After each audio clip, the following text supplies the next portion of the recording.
श्री गुरुचरित्राच्या पहिल्या अध्यायामध्ये खूप चांगली शिकवण दिली आहे। जीवनातील सर्व दुःखांवर एकच उपाय, तो म्हणजे गुरुस्मरण। मनातील व्यथा शब्दात मांडावी लागत नाही, कारण गुरु आपल्या अंतःकरणातील प्रत्येक वेदना स्वतः जाणतात। गोष्ट अशी, एक साधा नामधारक गुरूंनी दिलेल्या नाममंत्राचा जप करत एका दुसऱ्या गावात राहत होता। पण एके दिवशी त्याच्या मनात प्रखर हाक उमटली, मला गुरुदर्शन हवं आणि आत्ताच हवं।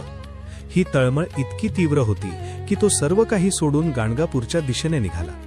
रस्त्यातून तो गुरूंना आर्तपणे हाक मारत होता, हे गुरुदेव, मी तुमचा दास आहे, तुम्हाला सर्व काही ठाऊक आहे।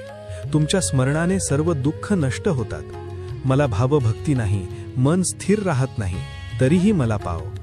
माझ्यासाठी माता, पिता, आप्त सर्व काही तुम्हीच आहात। ही आर्त हाक गुरूंना थांबवू शकली नाही। गायीने वत्सासाठी जशी धाव घ्यावी, तसेच श्री गुरु त्या साधनाकडे धावत आले। शिष्याने त्यांच्या चरणांवर मस्तक ठेवले। क्षणात त्याची सारी व्याकुळता शांत झाली आणि त्याचे हृदय स्थिरावले। श्री गुरूंची दिव्य मूर्ती आणि त्यांची अनंत कृपा अशी होती। तर आता तुम्ही सांगू शकाल की श्री गुरुचरित्रमधील कोणत्या अध्यायामधील ही कथा आहे?